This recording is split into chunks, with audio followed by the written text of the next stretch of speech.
ശബരിമല വിമാനത്താവള പദ്ധതിയുടെ കൺസൾട്ടൻസി കരാർ സർക്കാർ വീണ്ടും നീട്ടി. അമേരിക്കൻ കമ്പനിയായ ലൂയിസ് ബർഗറിന്റെ കരാർ കാലാവധിയാണ് 2022 ഓഗസ്റ്റ് വരെ നീട്ടിയിരിക്കുന്നത്. വിമാനത്താവള പദ്ധതിക്ക് വിശ്വസനീയമല്ലാത്ത റിപ്പോർട്ട് സമർപ്പിച്ചതായി DGCA ചൂണ്ടിക്കാട്ടിയ കമ്പനിക്കാണ് വീണ്ടും കരാർ നീട്ടി നൽകിയത്. ശബരിമല വിമാനത്താവള പദ്ധതിക്കായി 2017 സാങ്കേതിക പഠനം നടത്താൻ ലൂയിസ് ബർഗറിന് കരാർ നൽകുന്നത്. 4.6 കോടി രൂപയ്ക്കായിരുന്നു അമേരിക്കൻ കമ്പനിയായ ലൂയിസ് ബർഗറുമായുള്ള കരാർ. 4 മാസത്തിനകം റിപ്പോർട്ട് സമർപ്പിക്കാൻ നിയോഗിച്ച കമ്പനി ഇത് ആദ്യം നൽകിയത് തന്നെ 2018 വിമാനത്താവളം നിർമ്മിക്കാൻ ഉദ്ദേശിക്കുന്ന ചെറുവള്ളി എസ്റ്റേറ്റിൽ ഒരു പരിശോധനയും നടത്താതെ തട്ടിക്കൂട്ടി നൽകിയ റിപ്പോർട്ടിന് മാത്രം 1 കോടി രൂപയ്ക്ക് മുകളിൽ സർക്കാരിന് ചിലവായി. ഇതേ റിപ്പോർട്ട് തന്നെയാണ് കേന്ദ്ര വ്യോമയാന മന്ത്രാലയത്തിനും ഡയറക്ടർ ജനറൽ ഓഫ് സിവിൽ ഏവിയേഷനും സർക്കാർ കൈമാറിയത്. ഒരു ഒപ്പുപോലുമില്ലാതെ കൈമാറിയ റിപ്പോർട്ട് DGCA തള്ളിയിരുന്നു. റിപ്പോർട്ടിലെ കണ്ടെത്തലുകൾ വിശ്വസനീയമല്ലെന്നും DGCA ചൂണ്ടിക്കാട്ടി. റൺവേക്ക് അനുയോജ്യമായ നീളവും വീതിയുമില്ലെന്നും വിമാനത്താവള പദ്ധതിക്ക് അനുയോജ്യമായ ഭൂമിയല്ലെന്നും DGCA ചൂണ്ടിക്കാട്ടിയത് സംസ്ഥാന സർക്കാരിന് കനത്ത തിരിച്ചടിയായി. പക്ഷേ തുടർന്നും കൺസൾട്ടൻസി കരാറിൽ നിന്നും ലൂയിസ് ബർഗറിനെ ഒഴിവാക്കാതെ മുന്നോട്ടു പോവുകയാണ് സംസ്ഥാന സർക്കാർ. 2018 അവസാനിച്ച കരാർ വീണ്ടും 2022 ഓഗസ്റ്റ് വരെയാണ് നീട്ടിയിരിക്കുന്നത്. ശബരിമല വിമാനത്താവളത്തിന്റെ തുടർ പ്രവർത്തനങ്ങൾക്ക് ലൂയിസ് ബർഗറിന്റെ ആവശ്യമുണ്ടെന്ന് ചൂണ്ടിക്കാട്ടിയായിരുന്നു കാലാവധി നീട്ടിയിരിക്കുന്നത്. നിരവധി ആരോപണങ്ങൾ ഉയർന്ന കമ്പനിക്ക് ഇനിയും കൺസൾട്ടൻസിയുടെ പേരിൽ കരാർ നീട്ടി നൽകുന്നതിൽ കോടികളുടെ അഴിമതിയുണ്ടെന്നാണ് സൂചന. രാജീവ്, ജനം, തിരുവനന്തപുരം. രാജീവ് ചേരുന്നു വിവരങ്ങളുമായി. രാജീവ്, വിശദാംശങ്ങൾ.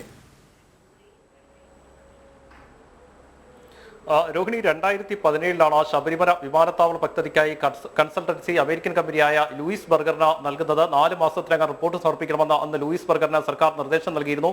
ഇത് സംബന്ധിച്ച എഗ്രിമെന്റിലായിരുന്നു ലൂയിസ് ബർഗറും സംസ്ഥാന സർക്കാരും തമ്മിൽ ഒപ്പിട്ടിരുന്നത്. എന്നാൽ ഈ കൺസൾട്ടൻസി കരാർ അനുസരിച്ചുള്ള റിപ്പോർട്ട് സമർപ്പിക്കുന്നത് 2018 വരെ നീട്ടിക്കൊണ്ടുപോവുകയായിരുന്നു. 2018 ഈ ചെറുവള്ളി എസ്റ്റേറ്റിൽ പരിശോധന പോലും നടത്താത്ത ഒരു തട്ടിക്കൂട്ട് റിപ്പോർട്ട് സർക്കാരിന് സമർപ്പിക്കുന്നത്. നിയമപ്രശ്നങ്ങൾ ഉണ്ടെന്ന് ചൂണ്ടിക്കാട്ടിയായിരുന്നു അന്ന് ചെറുവള്ളി എസ്റ്റേറ്റിൽ ലൂയിസ് ബർഗറിന്റെ സംഘം പരിശോധന നടത്താതിരുന്നത്. ഈ തട്ടിക്കൂട്ട് റിപ്പോർട്ടാണ് 2019 ശേഷം സംസ്ഥാന സർക്കാർ ഉന്നതതല യോഗം കൂടി പരിശോധന നടത്തി കേന്ദ്ര വ്യോമയാന മന്ത്രാലയത്തിനും അതുപോലെ തന്നെ DGCAക്കും നൽകിയത്. ഈ റിപ്പോർട്ട് DGCA തള്ളുകയും ചെയ്തിരുന്നു.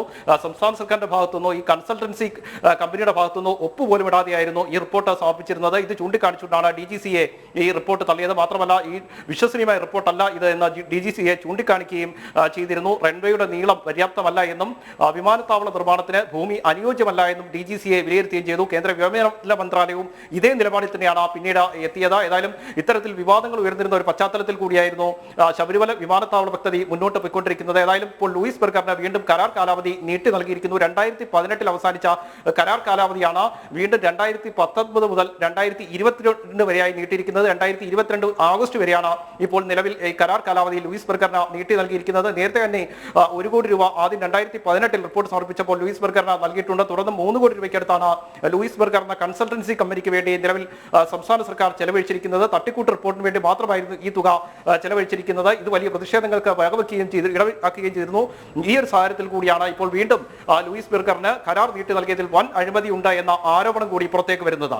രോഹിണി. ശരി രാജീവ്. ശബരിമല വിമാനത്താവള പദ്ധതിയുടെ കൺസൾട്ടൻസി കരാർ സർക്കാർ വീണ്ടും നീട്ടി.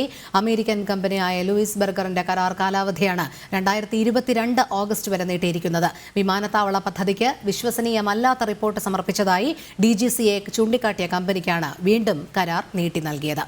രാജീവാണ് വിവരങ്ങൾ നൽകിയത്.